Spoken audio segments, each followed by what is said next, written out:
Teresa Loizaga, nagpost ng taos-pusong mensahe para sa apong si Hailey. Kamakailan, pinukao ni Teresa Loizaga ang puso ng marami sa pamamagitan ng isang magandang post na inialay sa kanyang apong si Hailey, ang anak ni Diego Loizaga. Sa kanyang Instagram account, ibinahagi ni Teresa ang isang kaakit-akit na reel na nagtatampok ng matatamis na sandali na ibinahagi niya kay Hailey. Ang post na ito ay umantig sa kanyang mga taga-subaybay na nagpapakita ng malakas na ugnayan sa pagitan ng lola at apo. Ano sa tingin mo ang nagpapas-espesyal sa relasyon ng isang lolo o lola at apo?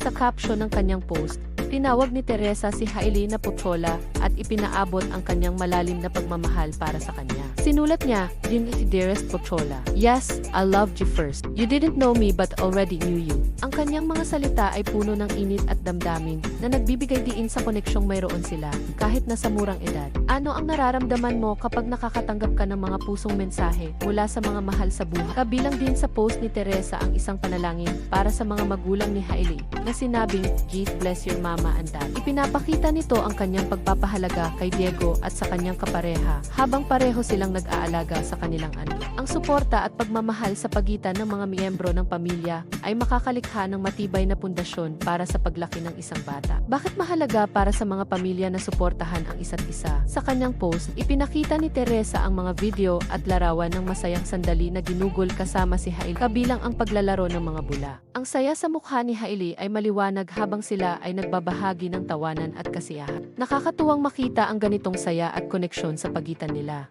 Paano mo gustong gumugol ng oras kasama ang iyong mga mahal sa buhay upang lumikha ng masasayang alaala? Sa pagtatapos, binigyang diin ni Teresa ang kanyang pagmamahal para kay Hailey sa pamamagitan ng isang magandang mensahe. I love you, Hailey. Love, your Glama. Ang post na ito ay isang magandang paalala ng pagmamahal na ibinabahagi ng mga pamilya, lalo na sa pagitan ng mga lolo at lola at mga apo.